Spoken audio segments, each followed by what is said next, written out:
Bismillahirrahmanirrahim. Assalamualaikum warahmatullahi wabarakatuh. Perkenalkan, nama saya Muhammad Sofyan.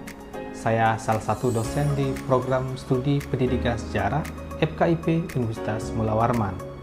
Sebagai seorang dosen tentu memiliki kewajiban melaksanakan Tridharma perguruan tinggi, antara lain pendidikan dan pengajaran, penelitian dan pengabdian kepada masyarakat. Saya akan menyampaikan pelaksanaan salah satu kegiatan Tridharma perguruan tinggi yang saya lakukan, yaitu pada bidang pendidikan dan pengajaran. Salah satu mata kuliah yang saya ampuh di program studi pendidikan sejarah adalah Sejarah Nusantara Era Kolonialisme dan Imperialisme. Ada beberapa hal yang perlu saya sampaikan terkait mata kuliah tersebut. Yang pertama, mata kuliah Sejarah Nusantara Era Kolonialisme dan Imperialisme merupakan mata kuliah yang memiliki peran yang sangat penting, baik dari sisi perkembangan kognitif, afektif, maupun psikomotorik mahasiswa. Mengapa demikian? Karena mata kuliah ini bertujuan agar mahasiswa dapat memahami dan menghayati lahirnya kolonialisme dan imperialisme yang dilakukan bangsa barat di Indonesia.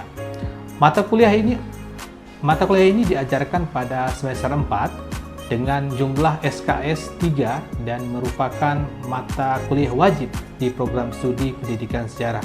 Mata kuliah ini akan dilaksanakan dengan 16 kali pertemuan, dengan rincian di pertemuan ke-9 akan dilaksanakan UTS, dan di pertemuan 16 akan dilaksanakan UAS, dan selebihnya pertemuan 1 sampai 8 dan pertemuan 10 sampai 15 akan dilaksanakan proses pembelajaran di dalam kelas maupun di luar kelas dengan berbagai strategi, model, dan metode pembelajaran, dan tentu pemberian tugas yang dilakukan baik secara individu maupun berkelompok.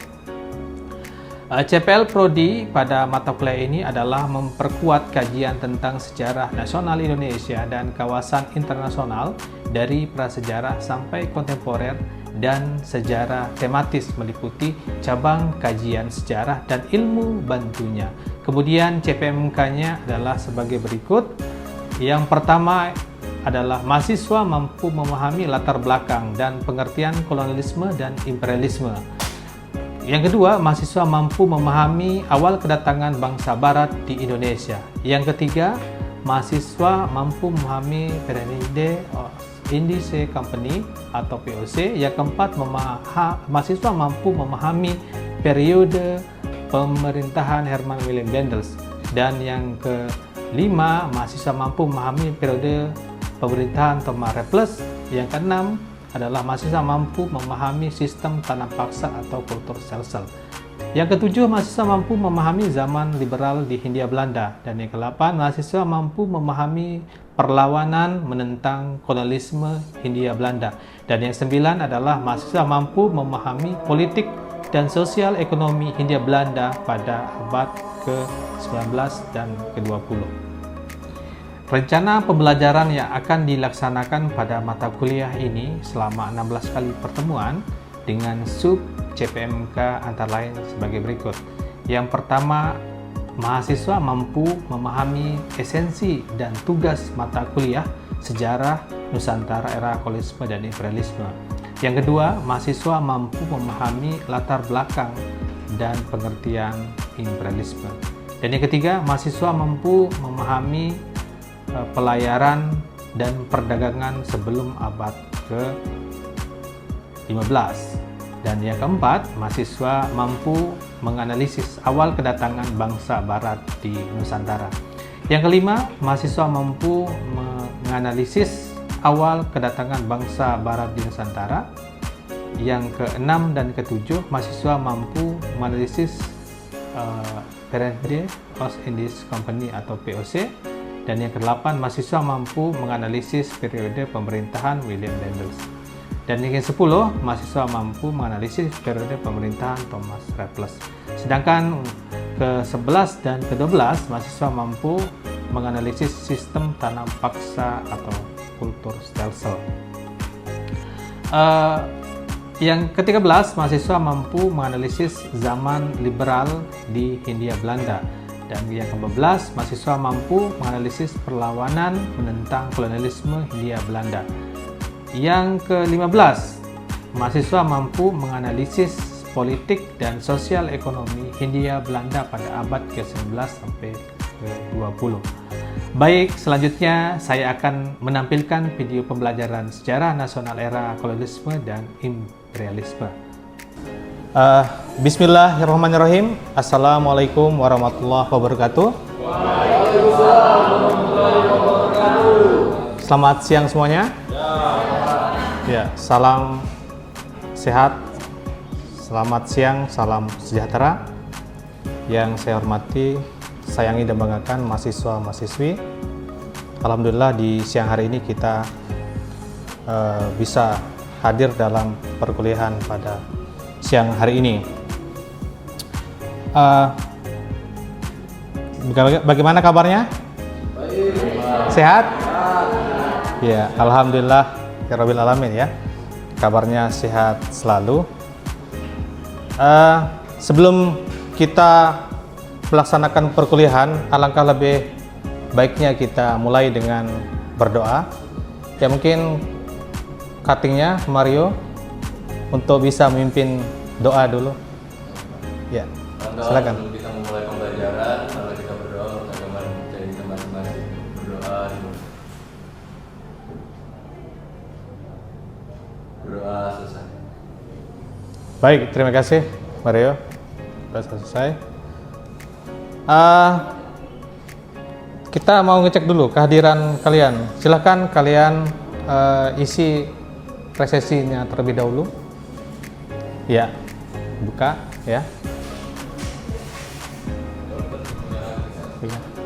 Silakan. Ya.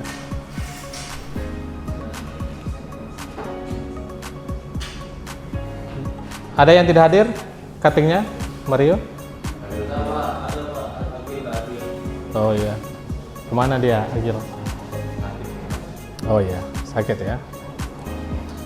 Baik, ya sudah ya. Kalian sudah isi presesinya.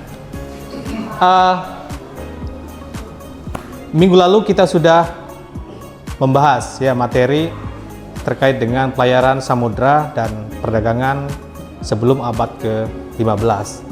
Ya, masih ingat materinya yang kemarin, minggu yang lalu? Itu. Baik, pada pertemuan kali ini kita sudah masuk ke pertemuan keempat, di mana sesuai dengan yang ada di RPS, di pertemuan 4 ini kita akan membahas materi tentang awal kedatangan bangsa Barat di Nusantara. Ya, jadi kita akan membahas ini.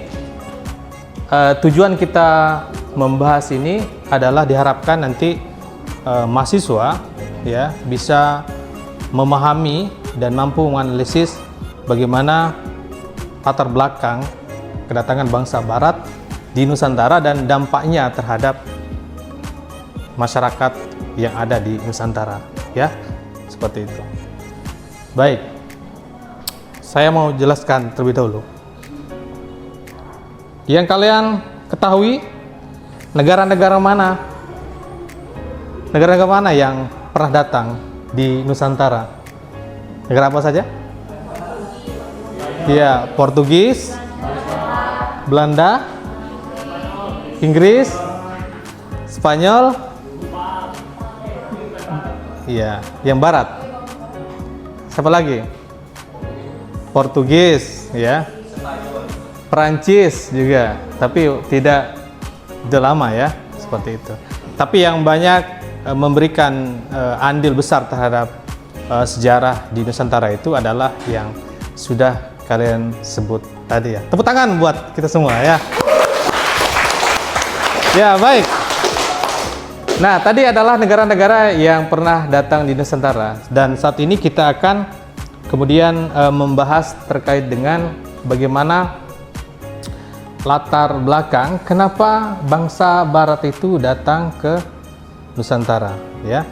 Tentu di sini kita akan mencoba melihat dari berbagai sudut ya, baik itu yang terjadi di luar ya di Eropa dan apa yang ada di Nusantara sehingga menyebabkan bangsa-bangsa luar itu datang kemudian ke Nusantara itu. Ya, ada beberapa yang menyebabkan situasionalnya itu ya yang terjadi di negara Eropa. Salah satunya itu adalah apa? Ya, salah satunya adalah penaklukan atau jatuhnya kota Konstantinopel ke tangan Turki Utsmani. Mungkin dalam matematik sebelumnya di mata kuliah yang lain kalian sudah membahas terkait dengan bagaimana peperangan ya antara di negara satu dengan negara lain sehingga terjadinya penaklukan itu ya, atau yang dikenal dengan istilah beberapa peperangan seperti perang salib dan lain sebagainya macamnya ya. Ada banyak peristiwa yang menyebabkan itu terjadi dan waktu yang panjang, tetapi jatuhnya kota Konstantinopel ke tangan Turki Utsmani ya, yang di sini adalah Al-Fatih ya, seperti itu. Nah, ini menyebabkan perubahan yang tadinya terjadi semacam interaksi yang intens, baik itu pedagang dari luar maupun pedagang dari Eropa terkait dengan suatu komoditi dan lain sebagainya, yang menyebabkan perubahan-perubahan itu. Ya, mungkin di sini apa kira-kira perubahan yang terjadi setelah penaklukan Utsmani ya di Konstantinopel itu di kawasan Eropa terkait dengan perdagangan? Ada yang tahu apa? Jalurnya diblokir, ya betul. Ada lagi? Pajak yang tinggi, Pak. Pajak yang tinggi, ya. Ada lagi? Tidak ada barang, ya. Contohnya barangnya seperti apa misalnya? Ya, salah satunya adalah rempah-rempah yang sangat dibutuhkan sekali di wilayah atau negara-negara Eropa, terutama pada musim dingin, ya. Untuk yang lain, ya seperti itu. Sehingga perubahan penguasaan ini menyebabkan permasalahan-permasalahan tadi, sehingga negara-negara ini kemudian mencari solusi untuk bagaimana untuk mencukupi kebutuhan-kebutuhan mereka tadi dengan melakukan pencarian di mana posisinya. Akan tetapi mereka belum mengetahui secara pasti di mana letaknya, ya di mana tempatnya, hanya mendengar dari berita-berita dari para saudagar-saudagar yang berinteraksi di Eropa atau di kawasan Laut Tengah itu. Ya, tadi sudah kita bahas latar belakang sedikit ya berkaitan dengan yang ada di Eropa. Kemudian apa yang ada di Nusantara sehingga mereka melakukan pelayaran, ya. Kira-kira apa yang ada yang mereka cari di Nusantara sampai segitunya, sampai mengorbankan semua hal? Apa? Apakah mencari jagung atau mencari binatang ternak? Apa yang mereka cari di Nusantara? Mencari bumbu masak, ya. Bumbu masak itu berupa lada, apa lagi? Cengkeh, apa lagi? Pala, apa lagi? Merica, ya, seperti itu, dan lain-lain, ya, seperti itu. Yang semua rempah-rempah itu banyak tumbuh subur di Nusantara, sekarang bertepatan dengan situasional kondisi geografis dan lain sebagainya, ya, yang memungkinkan untuk tumbuhnya itu. Nah, cuma mereka belum tahu ini bahwa di Nusantara lah tempatnya. Yang mereka kenal itu ada satu kata, apa kata Hindia. Jadi banyak penggunaan istilah itu kemudian membuat para pelaut dari Spanyol, Portugis dan beberapa negara Eropa lainnya itu mencoba untuk mencari yang namanya Hindia, ya. Sampai ada beberapa mengatakan bahwa di negara seperti Amerika itu, di diperkirakan oleh mereka sudah sampai di yang namanya mereka cari, yaitu Hindia, sehingga orang yang ditemukan itu dinamakan dengan suku Hindian, ya, seperti itu. Kurang lebih seperti itu. Ya. Iya. Di mana? Di sini atau ya di sini? Ya, di Tanjung Harapan. Kira-kira kenapa dinamakan Tanjung Harapan? Kenapa? Karena harapannya posisi di sana. Kenapa? Apa yang terjadi? Ini Pak, situasional yang terjadi di wilayah tersebut. Kalau misalnya arus laut yang begitu dahsyat dan juga badai yang begitu berlangsung di daerah tersebut, sehingga akhirnya perjalanan dari India ini fokuslah di situ seperti yang tadi kamu bilang. Iya, baik. Arang dan lain-lain, sehingga melewati tempat itu adalah sebuah harapan atau mimpi yang luar biasa. Kayak headphone dan segala macam. Iya, bagus. Ya, tepuk tangannya dulu ya buat temannya. Luar biasa ya. Ya, kurang lebih seperti itu, bagus, tepat sekali ya. Ya, di sini Tanjung Harapan ini adalah pencapaian ya terakhir dari sebuah pelayaran itu. Karena setiap pelayaran dilakukan sebuah pencatatan. Apa dampaknya setelah sampai di Tanjung Harapan ini? Bahwa dampaknya nanti akan menggemparkan dunia yang ada di kawasan Eropa terkait dengan keberhasilan Bartholomew-Dias ini untuk sampai ke Tanjung Harapan, ya, ke Hindia, walaupun hanya sampai di Tanjung Harapan terlebih dahulu, karena bukti dan catatan mereka itu di sini sampai di sini. Kenapa sampai di sini? Karena tidak memungkinkan untuk melanjutkan lagi ke sini atau ke sana, ya. Sehingga informasi yang diberitakan oleh Bartholomew-Dias ini yang begitu gempar, sehingga negara-negara Eropa itu sudah berani semuanya ingin melakukan pelayaran. Karena persaingan itulah kemudian yang menyebabkan negara-negara Eropa ini khawatir. Karena Spanyol dan Portugis merasa sayalah yang bisa untuk melakukan itu. Sehingga kemudian mereka berselisih paham di Eropa, sehingga dibuatkan semacam perjanjian-perjanjian yang memungkinkan untuk mereka tidak bentrok di dalam pelayaran itu. Apa nama perjanjiannya itu? Ya, perjanjian Tordesillas. Tepat sekali. Ya, tepuk tangannya dulu ya buat teman kalian. Ya, konsisten terus-menerus bangsa Eropa melakukan pelayaran tahap demi tahap, ya, seperti itu. Baik, di sini silakan, ada yang mau ditanyakan? Ya, silakan. Rizky.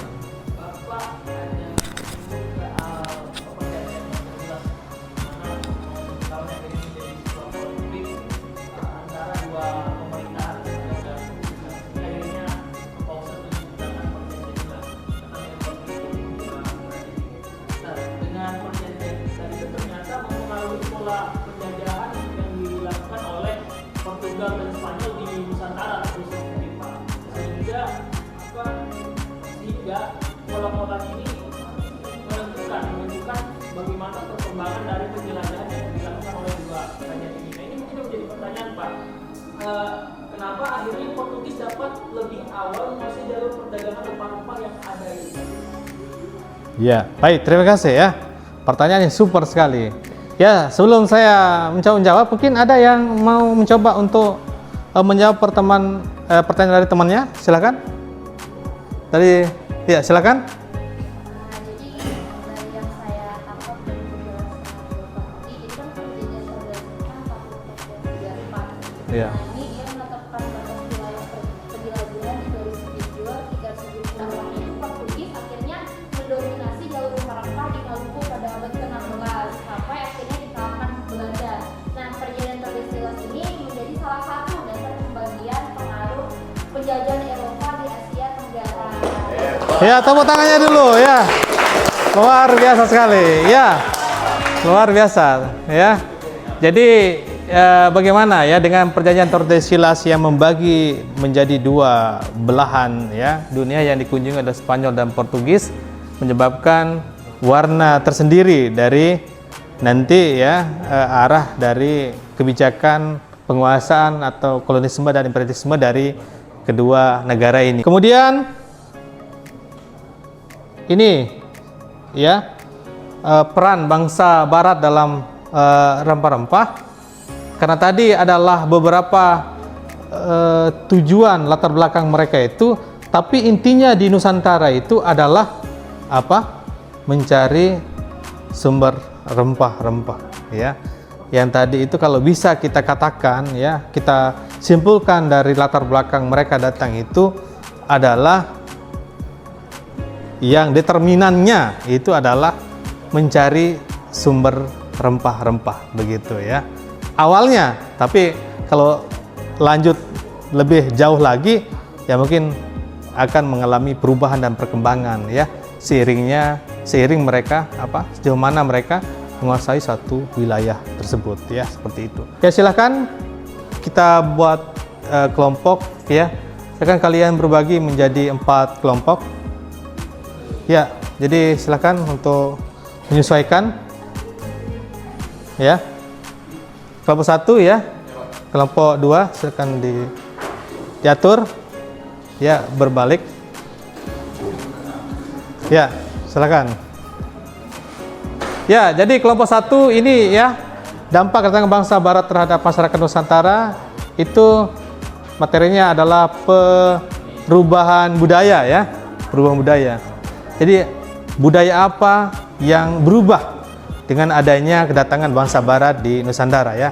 Kemudian kelompok 2 itu penindasan dan pemiskinan. Keberadaan bangsa Barat dan kolonialisme ini menyebabkan kemiskinan ya, dan penindasan yang terjadi. Kemudian kelompok 3 adalah pengesahan teknologi dan teknologi baru ya. Kemudian kelompok 4 adalah dampak kedatangan bangsa Barat terhadap masyarakat Nusantara ini terjadi adalah perubahan sosial dan ekonomi. Ya, silakan kalian berdiskusi untuk nanti kalian mempresentasikan hasil diskusi kalian. Nanti dari kelompok yang lain nanti akan bertanya dan kalian menanggapi, begitu juga sebaliknya ya, seperti itu. Ya, silakan. Waktunya kurang lebih 5-10 menit ya untuk kita diskusi. Ya, silakan. Sudah ada yang selesai? Oh ya. Ya, kelompok 2 sudah, kelompok 1 bagaimana? Ya, kelompok 3? Kelompok 4 bagaimana? Oh, sudah. Oh, luar biasa ya. Semangat, semangat ya. Nah, karena ini sudah siang, mungkin kita semangat dulu sedikit. Mungkin Supik mungkin bisa dibantu tepuk pramuka dulu. Ya, silakan. Sebelum kita mulai diskusi ya. Presentasi? Ya, silakan. Semangat ya. Supaya membangkitkan semangat kalian ya. Karena ini kita sudah siang, jadi tepuk pramuka dulu. Ya. Untuk SBK-nya teman-teman, tepuk pramuka gini tangannya, tepuk pramuka. Sekali. Ya, sudah bisa? Ya. Sudah, tepuk pramuka. Ya. Sekali lagi. Sekali lagi. 2 kali tepuk pramuka.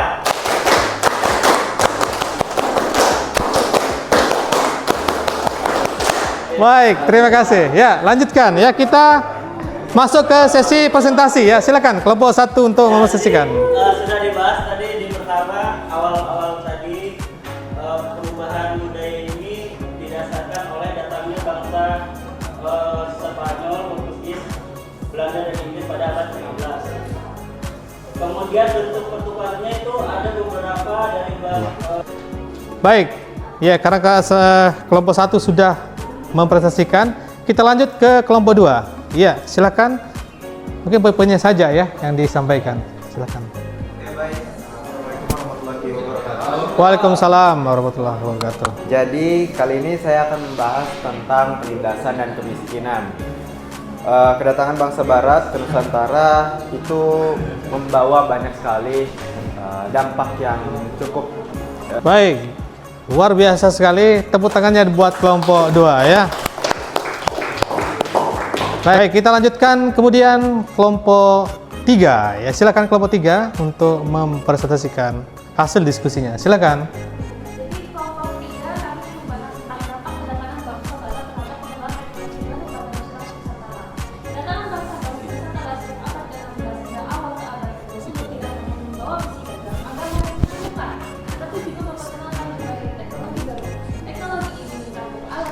lanjut ke kelompok yang terakhir di sini untuk menyampaikan hasil diskusinya. Pada kelompok 4 silakan untuk menyampaikan poin-poin dari hasil diskusinya ya. Pola urbanisasi awal. Baru lanjut ke perubahan struktur ekonominya, yaitu ada 3 juga. Di sini ada konektivitas dengan pasar dunia. Sebelum kedatangan bangsa Barat, ekonomi Nusantara berbasis lokal atau regional, subsisten dan perdagangan. Seperti itu saja kesimpulan dari Baik, terima kasih ya. Tepuk tangannya buat kelompok 4 ya. Ya, silakan bagi kelompok yang lain yang mau menanggapi atau bertanya. Oh ya, silakan kelompok 3. Karena dari perwakilan kelompok 3 ingin bertanya ke kelompok 4 mengenai bagaimana bisa keterhubungan ekonomi Nusantara ke pasar global ini pada masa kolonial dapat memunculkan ketimpangan sosial ekonomi di dalam masyarakat Nusantara. Ya, baik, terima kasih kelompok 3. Ya, silakan kelompok 4 kalau mau langsung mau ditanggapi silakan. Kelompok 4 izin menjawab. Jadi, keterhubungan ekonomi Nusantara ke pasar global pada masa kolonial pasti membawa perubahan besar dalam pola produksi dan distribusi hasil bumi. Seperti contohnya kayak hasil-hasil rempah, tebu, kopi, karet, dan tembakau itu pasti diekspor ke Eropa dengan nilai yang tinggi. Nah, tetapi rakyat Nusantara secara merata di kala itu. Kurang lebih itu saja yang bisa disampaikan kelompok. Baik. Terima kasih. Tepuk tangannya dulu buat kelompok 4. Bagaimana kelompok 3? Sudah bisa diterima? Ya, baik. Ya, demikianlah ya hasil diskusi kita pada siang hari ini. Ya, sebelum kita akhiri perkuliahan kita pada siang hari ini, kita mau simpulkan dari hasil pembelajaran kita dan hasil diskusi kita ya. Nah, jadi awal kedatangan bangsa Eropa di Nusantara itu diawali oleh latar belakang di mana hal-hal yang dapat mendukung terkait dengan pelayaran kemiskinan dan berbagai macam penindasan dan penderitaan yang ditimbulkan oleh keberadaan dan praktek-praktek kolonialisme dan imperialisme di Nusantara tersebut. Ya, saya kira itu bisa kalian pahami ya bagaimana bangsa Barat awal dan kemudian dampaknya datang di Nusantara ya, bisa dipahami? Ya, baik. Terima kasih. Kalau begitu, ya sebelum kita akhiri, ya saya mungkin akan memberikan tugas buat kalian ya, di mana tugas ini nanti akan dikumpulkan di pertemuan berikutnya ya. Adapun tugasnya ini adalah, nah ini tugas buat kalian ya, tolong dicatat baik-baik, adalah perubahan hukum dan politik yang diakibatkan oleh kedatangan bangsa Barat di Nusantara ya. Jadi masing-masing nanti kelompok ini membuat tugasnya, itu nanti kita lanjutkan dan dikumpulkan di minggu berikutnya ya, seperti itu. Sudah dicatat semuanya? Ya, baik. Baik, kalau begitu ya kita akhiri perkuliahan kita pada siang hari ini. Ya, jaga kesehatannya, semoga kalian selalu diberikan kesehatan. Ya, amin amin ya rabbal alamin. Saya tutup dan akhiri. Wabillahi taufiq wal hidayah. Wassalamualaikum warahmatullahi wabarakatuh. Ya, terima kasih. Tepuk tangannya buat kita semua. Baik, demikianlah video pembelajaran yang sudah saya lakukan pada mata kuliah Sejarah Nusantara Era Kolonialisme dan Imperialisme. Atas perhatiannya, saya ucapkan banyak terima kasih. Saya akhiri. Assalamualaikum warahmatullahi wabarakatuh.